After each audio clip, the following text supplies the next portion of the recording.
Jason Garcia. I run and lead our capital efforts for Mercury, which is a portion of Mercury that helps founders access different types of financing options. We work really closely with Dan and his team at Wayflyer. And then I also help lead our relationship management side, so working directly with founders, helping them solve different problems that they have, and bringing the full weight of Mercury to help them scale. So that's my background. Would love to intro some of the panelists here. We are going to be talking about how do we scale after a seed round for a D2C company, and we've got some good perspectives here on the panel. I think we'll start with Dan, if you want to kind of give your intro, and then we'll kind of go around the room with where you're from and why you might have a good perspective on this topic. Cool. So I'm Dan O'Brien, the Chief Revenue Officer at Wayflyer, and currently in Atlanta, but usually based in Dublin. But as the world opens up a little bit more, hopefully I'll be more Australia, UK, America, Dubai, even for some of those geek out events would be nice. But we're a fintech e-commerce funding provider of working capital for D2C companies. We've scaled a lot ourselves over the last while with a couple of Series A, Series B rounds, which gives us a pretty unique perspective of what our D2C customers that we work with are actually going through a lot of the time. So it's great to see them grow, but we've seen what it takes for them to go through the different rounds as they grow in size. Cool. I'll hand over to you, Rohan. Yeah, thanks, guys. So my name is Rohan. I've been at Gorgias for a little over a year and a half now. I manage both our VC/fintech partnerships. So anything in the consumer VC environment or in the fintech environment, like a Mercury or Wayflyer. And I also manage our platform relationship with Shopify. Gorgias, if you're not familiar, we're a help desk for e-commerce stores. We work with about 8,500 companies, merchants at this point. Overwhelming majority of them are on Shopify. And since I've joined the company back in middle of 2020, I was employee roughly number 60. We've scaled to over 200 people in that time, and scaled from roughly 2,500 to 3,000 merchants to the 8,500 number that I pointed out earlier. So a lot of aggressive growth on our side. We've got team members all over the map. At HQ in San Francisco, as I mentioned, myself in Toronto with a few others. We've got a team in Paris. We've got a couple people in APAC now. And really looking to spread out internationally. So doing as much as we can to scale and forming partnerships on the fintech side continually. But happy to be on this panel with you guys. Awesome. Max? Sure. Maxx Blank, I'm a co-founder of Triple Whale. We offer real-time analytics and attribution to D2C merchants. We started about 8 months ago, and we've kind of had some serious growth. We've got about 2,500 clients right now on the platform. We focus specifically on Shopify, and we basically integrate with all the major tech stack that a merchant uses. So, Gorgias is definitely in there. We also have all your ad spends and everything. We have a very unique perspective on the space and what people are going through.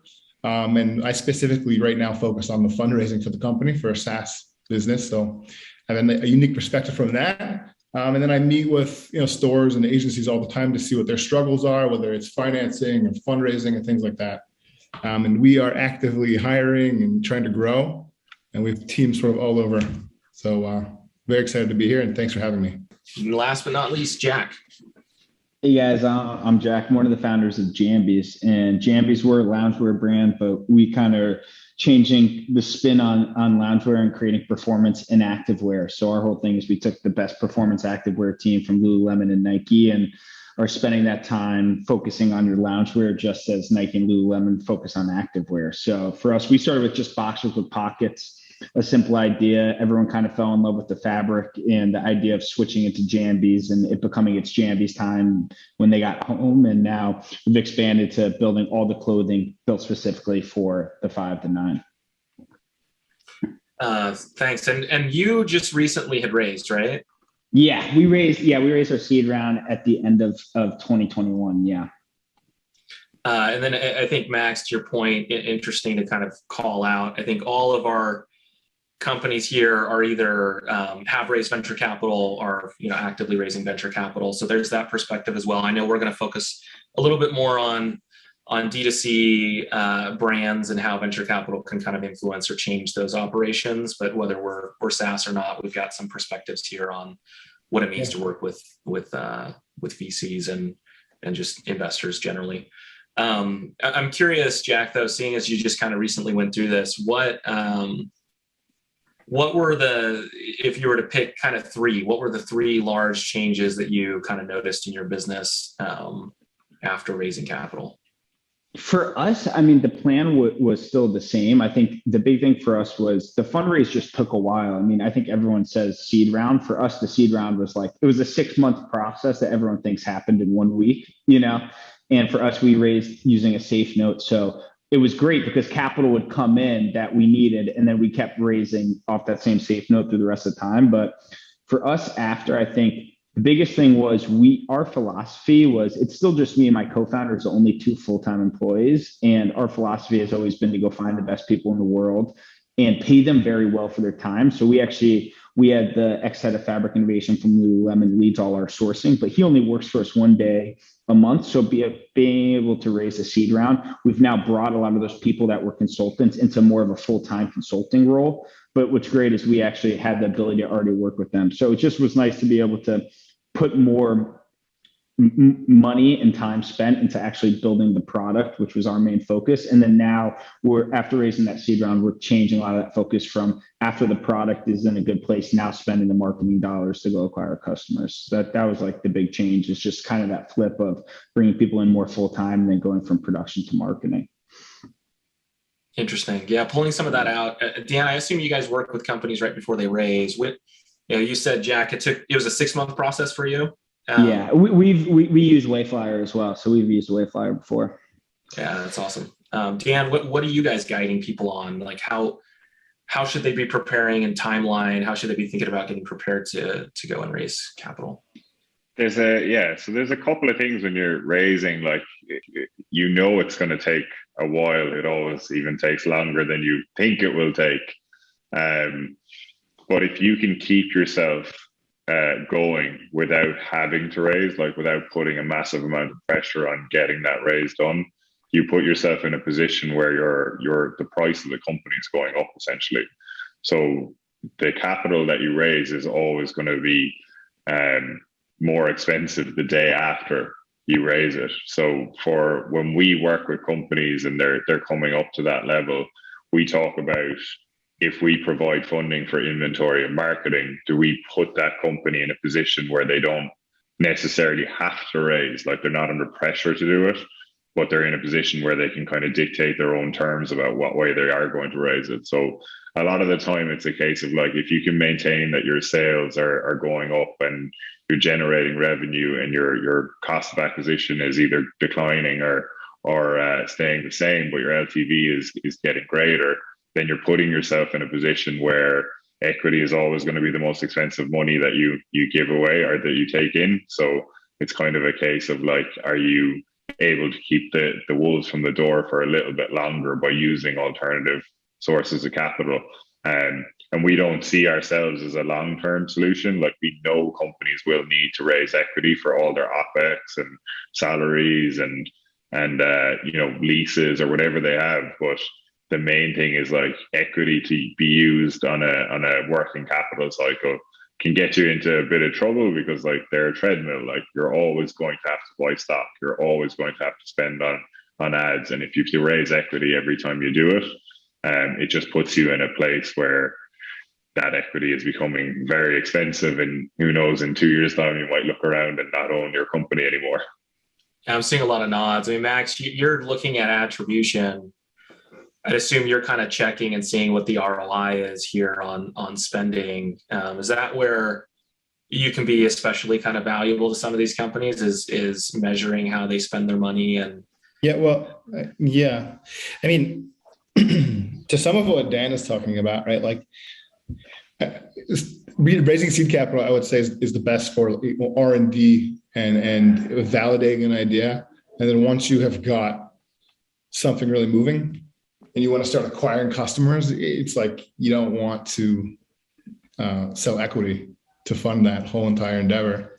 One thing that we do at Triple Whale is we've got all of your expenses as well. So on the dashboard, you can see your break-even points, you can see your cost of goods, you can see, how much can you spend to break even to flush out cash flow. You can see your new customer CPAs. And so having all those key KPIs right in front of you real time, and then helping on the marketing side to get real attribution. So you can see what is that CPA cost, because the stats that you're going to get from the platforms are just wildly off now in a post sort of iOS 14.5 world. So having real attribution data coupled together with your costs and sort of scaling that way once you're ready to take in someone like Wayflyer and then even build out more infrastructure is going to be huge to make those decisions from a place of strength. Yeah. The way you spend the money, I think, kind of folds into, so we talked about timeline. It's about 6 months of kind of, if you were thinking about, wanting to raise a seed round, think about 6 months. Obviously you want to have a little bit of cushion in there. You don't want to raise 6 months right before you run out of money. You want to have some cushion just in case.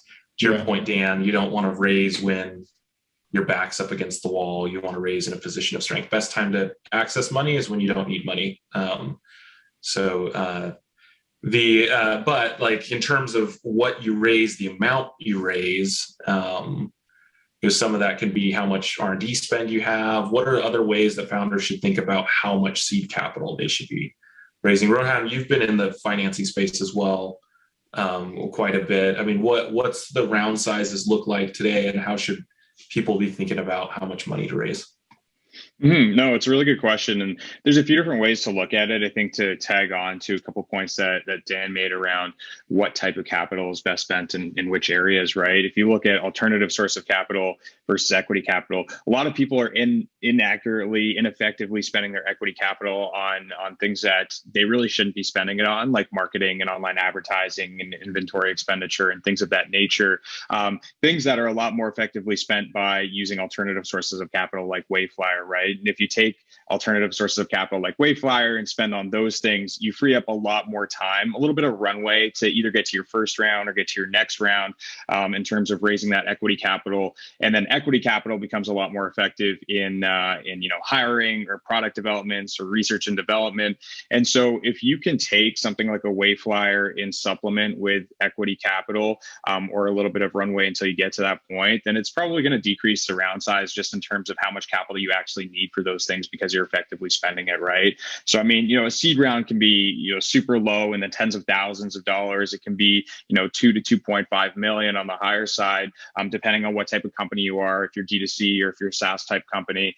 But it really just goes back to how you're effectively spending that capital, right? And if you're using alternative sources of capital, if you're using the bodies that you have at your company most effectively as possible to get certain tasks and jobs done. And if you are segmenting that out appropriately and you're able to effectively track revenue, other statistics, and forecast for the next, 1 to 2 to 3 years, then it's going to put you in a much better position than then, at least have some runway to the next round, maybe in 12 to 18 months time where it makes sense to give up a little bit more equity to do more R&D or more product developments or more hiring, more legal processes, things like that. Makes sense. I'm curious, Jack, like as you've started talking to investors, were there certain types of metrics that were important, leading up to that? We've got an idea of like what our round size looks like. We've got time. We're starting to talk to them. What was your pitch? Like, what were the metrics you were showcasing to say Jambys is the killer company they should be investing in?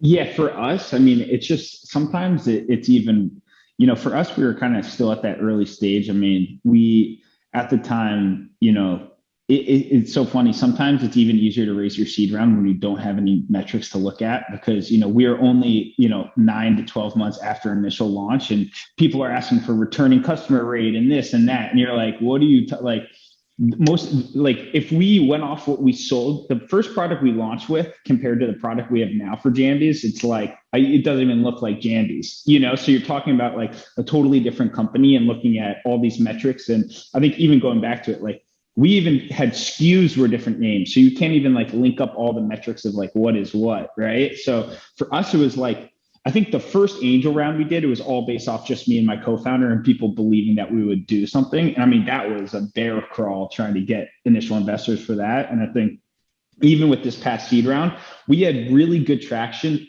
I think what was good for us is we had a good fourth quarter the year before. So that really, I thought people would have taken that out of context even more and would have just said, oh, you're a holiday brand. But I think in direct to consumer, as you see, I mean, companies like Jambys do over 50% of the revenue in the fourth quarter. So, but what was nice is we were able to raise off that fourth quarter revenue, and we didn't get it. I wouldn't say we got degraded because it was a holiday season or not. So I think doing it after that was helpful. I think it was also a good time to kind of go out in the beginning of the year after and kind of say the plans we have for this year. But it's kind of funny, right? It's like when you're actually living it, it's so funny. It's like people talk about revenue, but as we all know, there's so much that goes into revenue, and just talking about revenue is so dumb. You know, it's like, yeah, we could have done X amount of revenue if we spent 3 times as much, but Facebook gets so much more inefficient after that, you know, first part of revenue. So for us, the only way we could really raise was, I do think, unfortunately, the revenue number did help in the fourth quarter. It also helped that like we didn't spend that much to achieve that. And then I think really what we raised off of is what we are going to build, you know? And I think that was like, what is the brand we are going to build? If we do it, how big will it be? And I think unfortunately, like, it was too early for us to raise off of numbers. And I think another thing that's kind of interesting in direct to consumer, if your numbers are that good, why would you raise capital? Like, if you know what I'm saying, if your numbers are that good, you just use Wayflyer and you use these things. And if you have a 3 or 4 times ROAS, like you just hit the lottery. Like, you don't need to raise capital for that. So yeah, that's super interesting. Yeah, they're definitely investing in promise, and you're showcasing some of that promise. Max, Dan, are you guiding? I mean, both of you are fairly kind of data driven in your companies and how you work with founders. Dan, I believe Wayflyer provides analytics for founders as well, and Max, that's like the core of your business. Are there certain metrics that you would guide people to that would tell that story narrative that like their company is promising, and here are some metrics to showcase that? Beyond for us, like, it depends whether you're pre-seed or post-seed. Like, if you're thinking about pre-seed, a lot of the time the investment is in the founders. Like, it's actually just in the vision. You don't need like a lot of numbers around it. You need to show growth, but you also need to show an ability and a belief in your own company that you're able to sell it. Because if you can't sell it, like, it's hard to sell anything if you can't sell the vision of your own company. And then when you start getting that seed investment in and you're switching to something that's more analytical and data driven, like, you're going to go straight to growth rate. I mean, revenue is one thing, but if you're growing fast, the revenue is kind of offset. It's not the be all and end all in terms of numbers that you're looking at. A lot of the time for e-commerce company, because they're so cash intensive, profit and loss and balance sheet is where the financial director or the CFO is going to have to live out of it and really understand those numbers. So tracking those, and so with having the finances in order, I'd say growth rate matched with CAC to LTV is what you're looking at. Because obviously you can grow by spending loads of money and your cost of acquisition going up, but that doesn't help you in the long run. So if you can keep those numbers in sync, post series or post seed round, that's really what you want to track. And you don't want to make it too complex by going into every single number and diving into the analytics of it. Because if you get way too deep in the numbers, that's the kind of thing that you spend so much time on where it's not helping you to grow. But when you're in that early stage, the focus should be on the minimal, most important numbers that you have. And for me, I would be saying your finances, your growth rate, and CAC to LTV. Just curious, I know we've got some people in here, not sure how many are first-time founders, but just a quick 30 seconds CAC to LTV. What does that mean, and how do you use that? Yeah, so it's customer acquisition costs. A lot of the times you can distill it down to marketing costs if you want to do it that way, or you can go full on with COGS, like cost of goods sold, like what it takes you to actually manufacture the goods and bring in all that. But your CAC for marketing costs will give you a good indication. So consumer acquisition cost versus lifetime value, LTV. So how long are you going to capture that customer, and what your revenue is going to be out of that customer over a time period. So if you're really looking at like numbers to track when you're going into a Series A, they're the things that you want to really be able to impress people with, by saying like, I don't spend that much on a customer and I gain a lot from their lifetime value with me, and I can show growth and retention. So with those things, you've got a really good company on your hands if those metrics are right. I can just kind of add on. I mean, I really think it depends, what type of founder you are. If you've been doing this before and you have a very good reputation, or you can convey your knowledge in what you're building at early stage, that's going to be 90% of what's going on, right? Like, so when we approached for our funding, right? So I had come from about 8 years in running my own DTC brand. And so when I approached investors with my application that I used, right?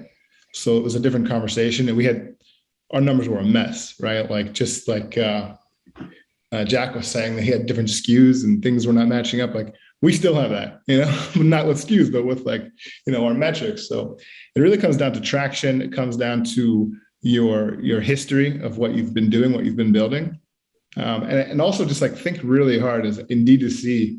It's really hard for me to, unless you're building something like super advanced, like a new product idea, really innovating crazy, like I would really like ask yourself why you're raising seed capital, or even early stage VC at that stage, just because if you get the CAC to LTV down and you're spending really efficiently, you can just go to guys like Wayflyer and grow the whole thing like that. And that's what I did with my D2C brands, basically.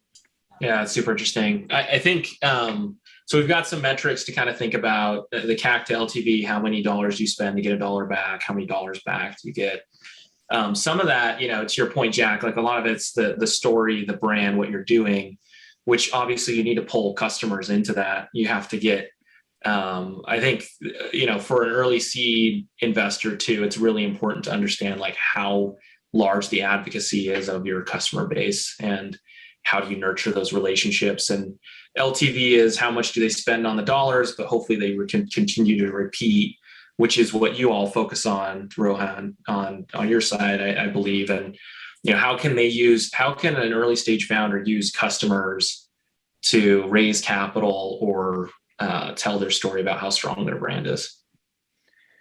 We talk, to your point, a lot about the customer journey, right? I think like when you're looking for investment, the investors at the seed stage or even prior to that are investing in the founder and how the founder sells themselves, essentially, just as much as they sell the company or the idea behind the company, right? And so you're really taking a chance on that capital and that specific person. But I think when it comes to Gorgias and how we look at brands that are interacting with their customers, we see so many channels these days, right? It's email, it's social media, it's chat, it's phone, it's SMS, right?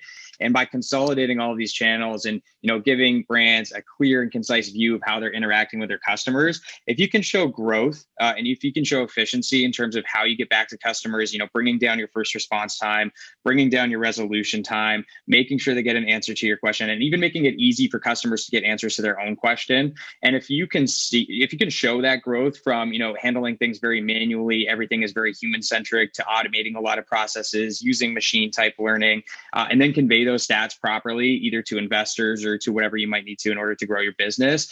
Showing that customer growth journey is going to be huge, right? And then just developing, generally speaking, that sense of community with customers that have come on as a new customer, prospective customers, or existing customers that have come back to your website to make repeat purchases, to maybe have an average order value that increases over time. I mean, all of those stats are going to be super crucial in communicating to investors that, yes, this is something that customers do want. Yes, this is something that I can use to acquire new customers at a relatively low cost. And if you can do that, and if you can manage your customer base at a very effective and efficient rate, it's going to make all the difference in the end, because at the end of the day, those are the people spending on your brand.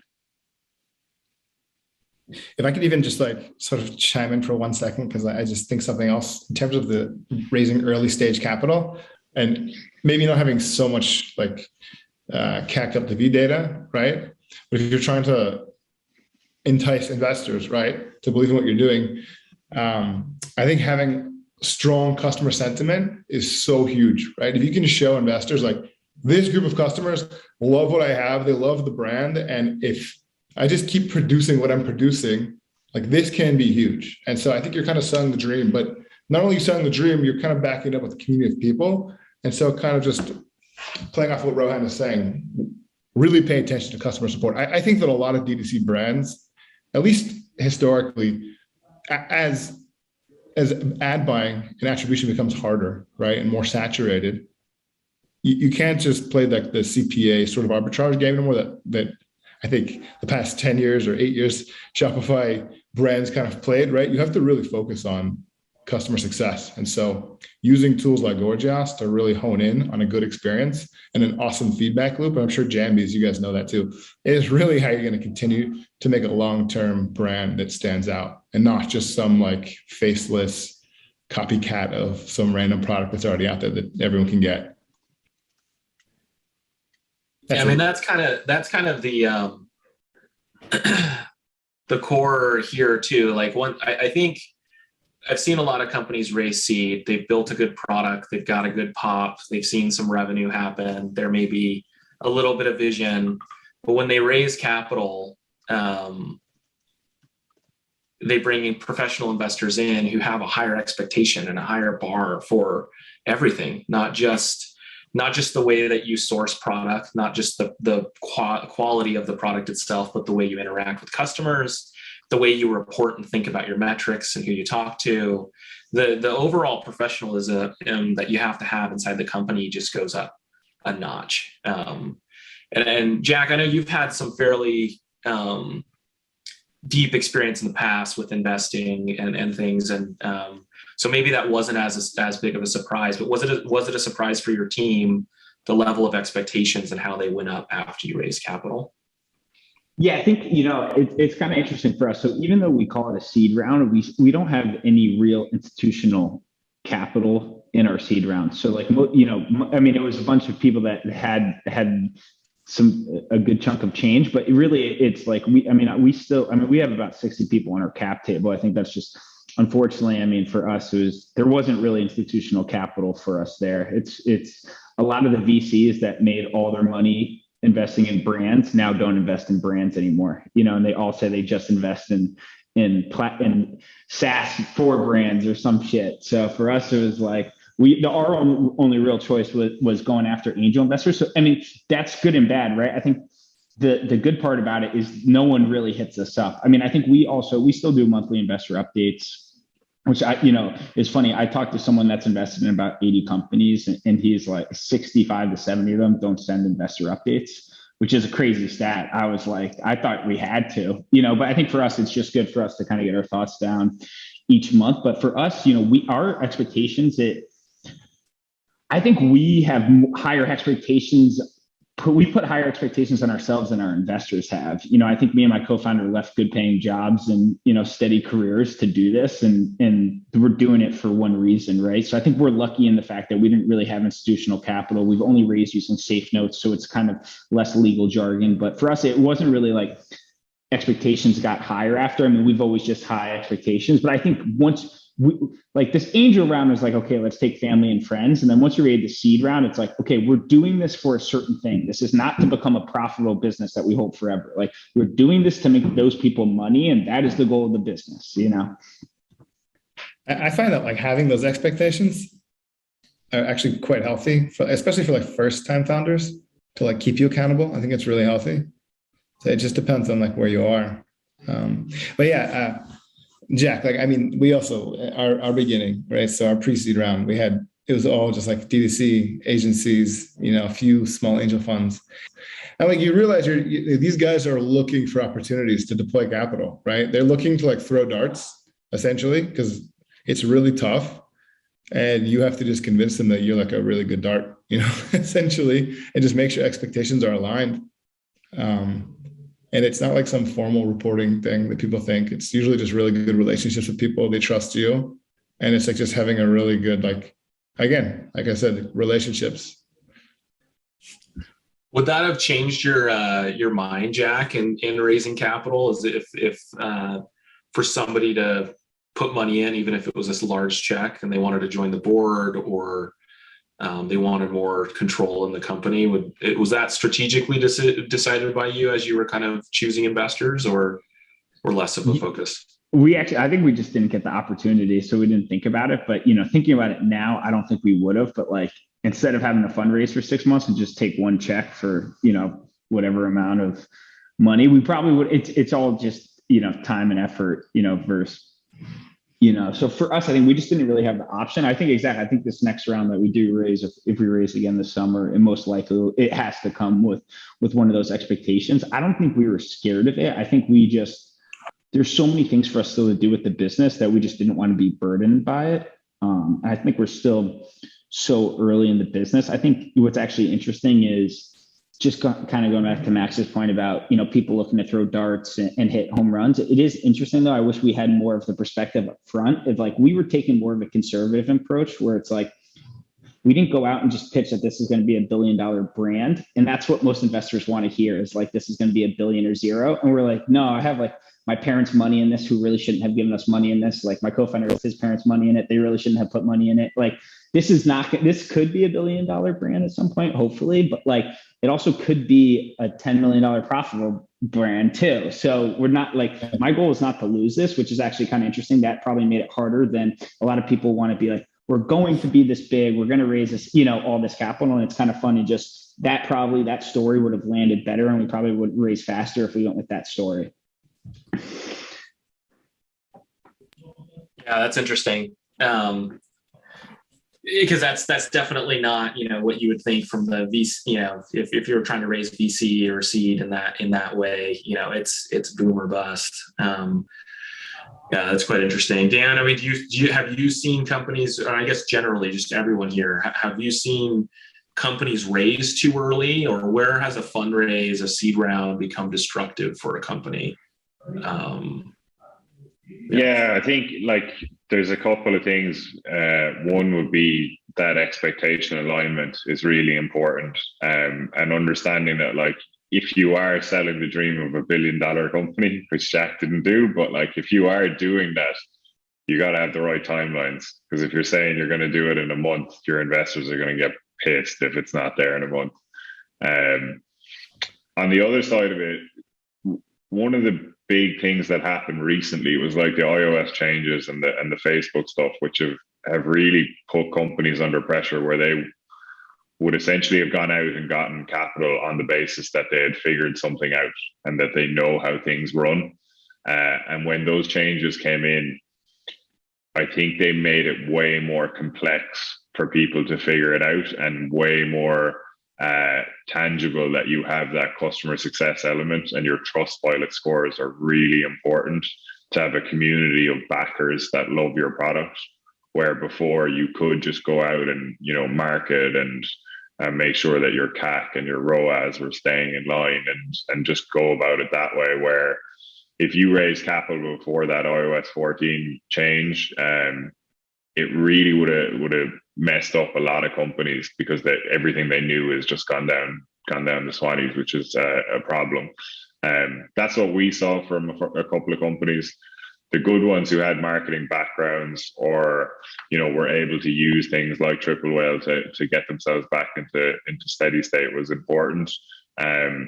But for the ones that were just really lost and trying to figure it out themselves, a lot of them just declined and fizzled, which meant for any of them that had raised seed, it was just pretty much gone. It's interesting.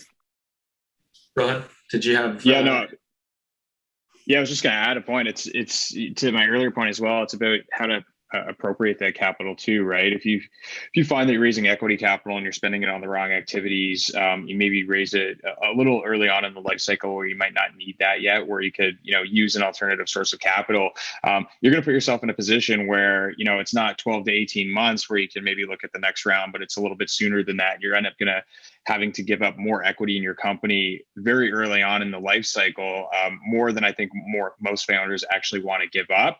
And so if you don't spend that time and just like appropriate the capital on the actual productive activities where equity capital is going to be effective, where alternative sources of capital are going to be effective, then you're going to put yourself in a position where it's just not going to be feasible anymore to have to go to investors and, give up more equity in your company where you're losing more and more control every single day.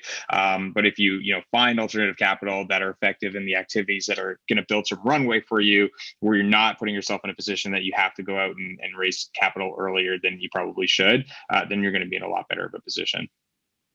Yeah, it's interesting. I mean, we're all kind of like driving back to this use of funds concept, right? Like we're going to raise capital, whether it's equity, whether it's debt. We need to make sure that we're using the funds appropriately to kind of match that cost of capital. It's hard though for like an early stage founder. I'd imagine, you've got all these different needs at that point. You need more inventory to go and sell out, sell to customers. You need to acquire more customers. You got to pay people just to keep the lights on. How do you actually really kind of identify and break down those needs? I think, I'm a two-time former CFO. For me, I can look at a balance sheet and income statement, try to get an idea of like the needs.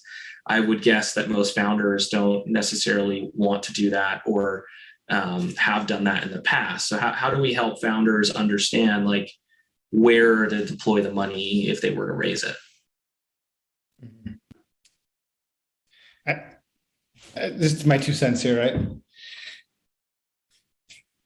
I think what's super important is that as like a first-time founder or early stage founder, if you are going to bring on those seed investors or whatever angel investors, I think something to really consider is to bring on people that have done this before in your space, so that you don't know every answer and you can only read so many blogs and watch so many YouTube videos to help you, right? And I think what's super important and what is usually worth the equity is bringing somebody in who can give you their time, who's done this before and can help you with those decisions.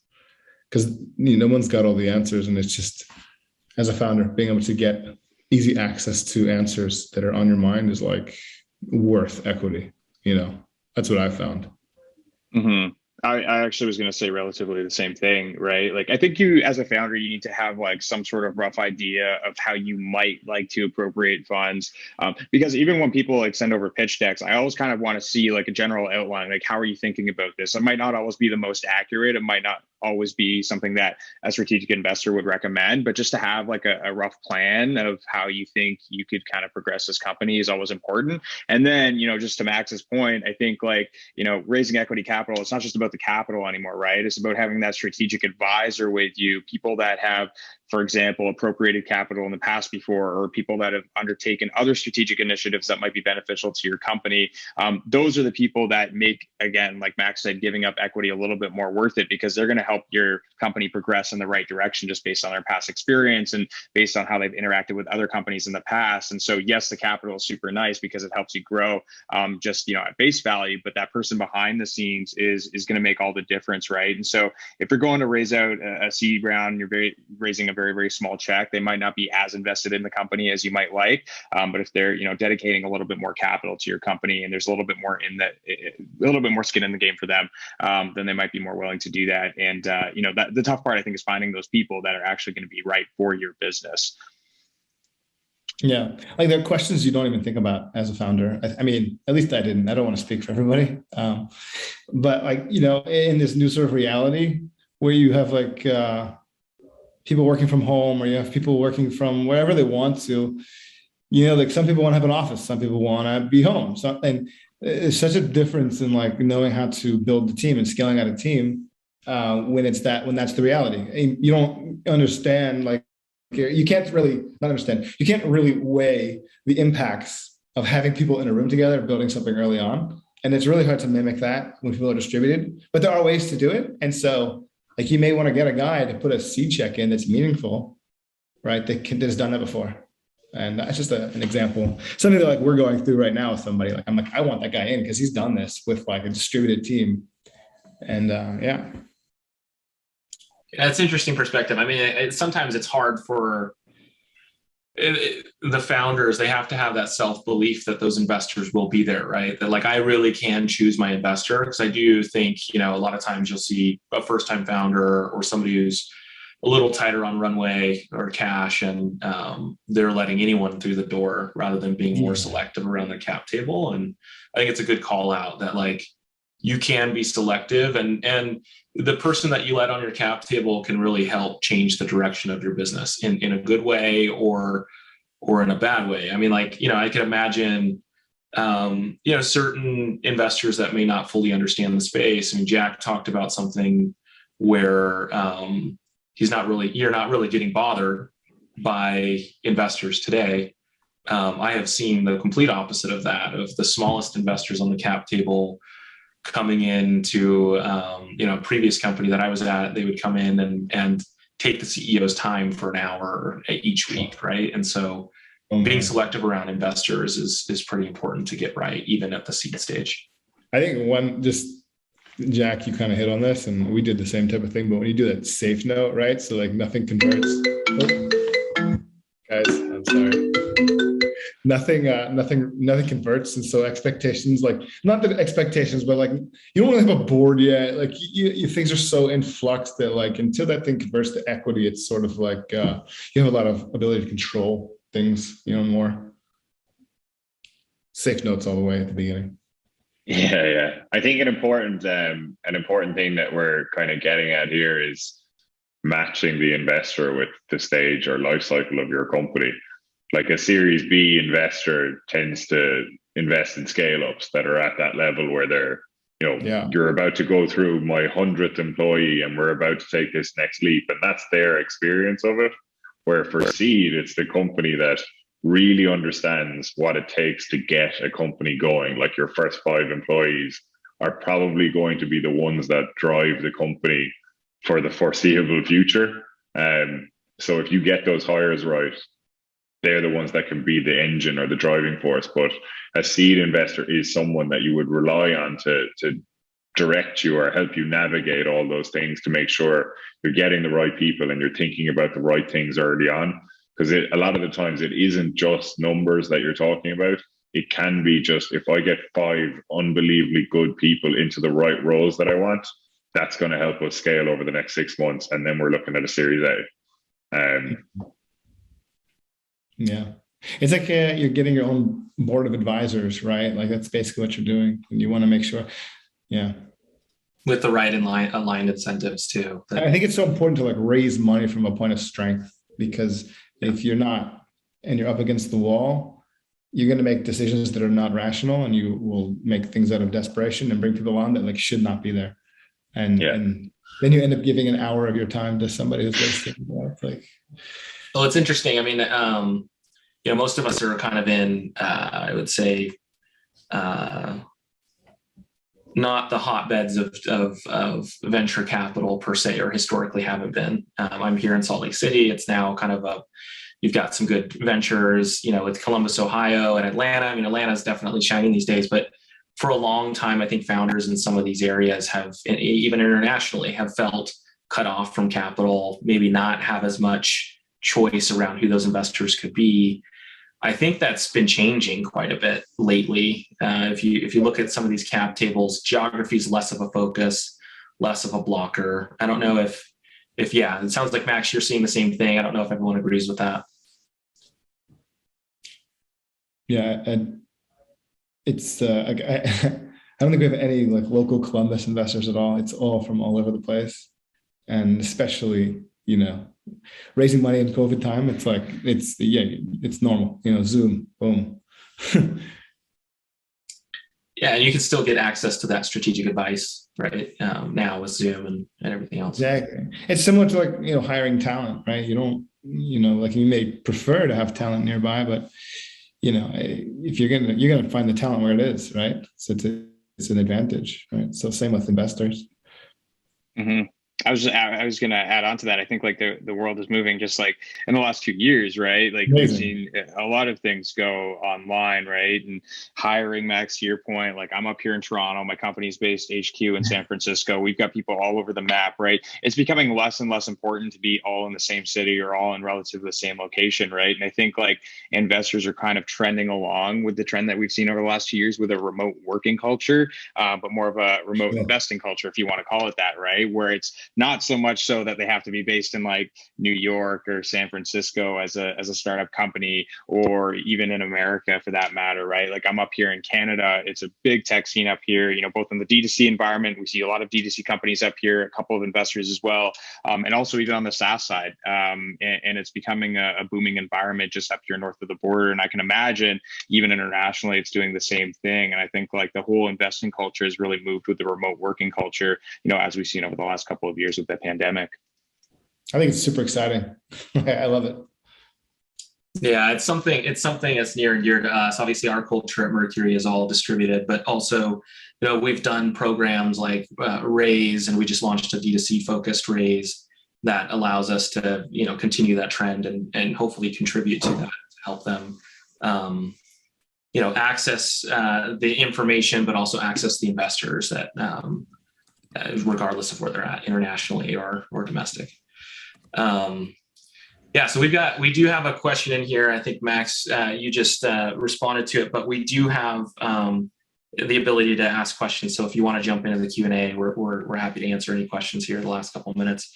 I'm curious though, Max, what was your thought on that one? That we've got the question was, would you ever consider giving equity for a partnership, less of an investor, but rather than paying out a rev share or something else, would you give equity? I'm more talking about maybe not partnership per se, but on the consultants, mentors, advisors, right? Like advisory shares. I think people do it all the time. You give a small amount of shares with some type of commitment of time and network intros and things like that. I don't know how I do that on strategic partners. Like I just maybe, you know, but for sure, yeah, I think that's a pretty standard thing. You know, it's very good use of equity. You know, or share. We're not talking about like 1%. We're talking about like fractions of percentages here. Yeah, actually, you're right. I misread that. So that, yeah, it's around like advisors and other, if you were to get somebody to help you with go to market or whatever else. One thing that I would always say is like, and I'm curious to get everyone's thoughts, make sure it's vesting. Don't just give them the shares up front. That would be my one large advice. I don't know if Jack, Rohan, you've done that in the past or how you've handled advisor shares. Yeah, we've I think we have about 6 or 7 advisors, and it's so funny. It's the people that are the biggest names and you think are going to help the most actually help less than like the people that the best advisors we had are people like that are at the same stage at those companies that are actually doing it versus someone that's done it, you know. And it's so funny. That's just kind of same thing that goes with investors. I love, you know, we have some really great investors, but those people were doing it when Facebook ads were a penny in 2014 and 15, and they just tell you to keep doing Facebook and Instagram. You're like, dude, that's not how the world works anymore, you know? But with the advisors, I think it's definitely, we always went into every agreement as if we would have gotten all the value day one, you know, like everyone that we had as our advisors is a vesting, but I don't think we would ever really stop after like 2 months and be like, oh, you're not adding value. So we made sure all that value is up front. And it's more, you know, some people it is just like, hey, you're the founder of Mack Weldon. We want you as an advisor. You don't ever have to talk to me, but I could tell people that you're an advisor. And that's kind of just how that relationship, he actually does add a lot of value, but that is how that relationship works, right? And I think there's other people that I've had friends that added all the value. And I was like, I have to pay you back somehow. Here's your advisor shares. It vests over 2 years, but I'm giving you all of it anyways. Like, okay, yes, if you do something really bad to me, we're going to stop after 6 months. But I think we went into every one of those agreements thinking that we already got all the value. And it's really tough to go, because it's kind of tough if you expect this person to add all this value. It's very funny that like the people that added the most value don't really understand the people that added the most value to us don't really understand advisor shares or shares. And it's like monopoly money to them. And it's like the people that really harp on wanting all the advisor shares are the people that like don't add that much value for us. Yeah, it's very hard to quantify expectations. Yeah. Yeah, I like how you said the values up front for you guys. It's cool. Yeah. You're not gonna like go back and say, especially if it's like an influence or something like that, you try to like take back your advisory shares or something. It's not gonna work, right? And I think it's just talking about this round, we would rather just pay someone $1,000 for an hour meeting and know that, because if that, at least you better be getting a value. And if they don't add the value, that consulting meeting for an hour, if someone isn't giving you that much value up front, then how are they going to give you value over 2 years? So like, we would rather be like, hey, can we do a consulting meeting first? Or can we we'll pay you good money for your time. It's going to be worth it. But like, if that doesn't work, then like giving them percentage of a company, and it's like, you just don't really, it's very hard to match those. So. And that's why the vesting period is so key too, right, Jack? Yeah, in your opinion? sure. Yeah, I mean, it's just I think it's okay. Yeah, but I think also for us, we're kind of like, it'd be tough just to, think the reputation in the market wouldn't be great if you just stop someone's advisor shares after 2 months. So I think that, I've never done that. We've never we also haven't given away that much where it's like, we really need this person to come through on what we've given them, but I think it's easier said than done. Yeah, that's fair enough. I think what we've done with advisory shares, you can't put any real like KPIs attached to it. It's just too awkward and weird if it doesn't. But the only thing I've put in the agreements is like at least once a month a phone call. If they like miss that all the time, it's like, come on, if you never showed up to one phone call, like that conversation is more legit, right? To kind of back out if they never showed up, Yeah. I think we're winding down here, but I just kind of driving it back. One of the things just to kind of point out, and I don't know if everyone agrees with this, but it seems like, the topic here, how do you scale? How are you successful after raising a seed round? Most of it, to be successful after the seed round, takes place before the seed round. Who do you choose as an investor? How much money do you raise? A lot of that carries on after the seed round, the right expectations. Does everyone agree with that? Yeah. Yeah. 100%. Yep. And any other, I guess, before we break, any other thoughts that we didn't talk about here that could be critical to founders as they think about raising seed? Sell the dream. I would say like get in and get out of fundraising as soon as possible because it takes all your time. Yeah. The hard part about fundraising. Yeah, the hard part about fundraising is the people who are best suited to run the company are no longer running the company. Yeah. I think the best also, advice, and maybe hire like a fractional CFO or something, depending upon what stage you're at. If it's too early on, so you might not have any numbers to organize, but at some point you need to be able to show some kind of financials. Early on, it doesn't really matter so much, but the biggest key for us, I think, was we grinded, and then the founders of Fabletics invested, and then everyone closed the next day. And it's like people, it's like, so I would spend the first couple months just getting that big name investor. And it was like, it was like, we started turning away money after that. And then, that's unfortunately just how the world kind of works. So it's like, go after it. Become more valuable. Yeah. It just made life a lot easier. It doesn't even matter. It's just like, that's what you start each conversation. Oh, who's in your seed round? Yeah. Boom. Okay. Like, call's over. Just wire the money. FOMO. It's like, it's all FOMO, right? The whole thing. Yeah, the signals matter for sure. Awesome. Well, thanks for joining. And if anyone here as an attendee has any other questions, feel free to reach out to us. You can find us in various different ways, whether LinkedIn, other social media. For D2C companies that are interested in looking at any of these, Triple Whale, Gorgias, or Wayflyer, or just buying some Jambys, I'm sure all the panelists would love to connect. And if you're interested in D2C raise, always reach out to Mercury, where we'd love to chat about it. Thanks, everyone. Thank you. Nice to meet you guys.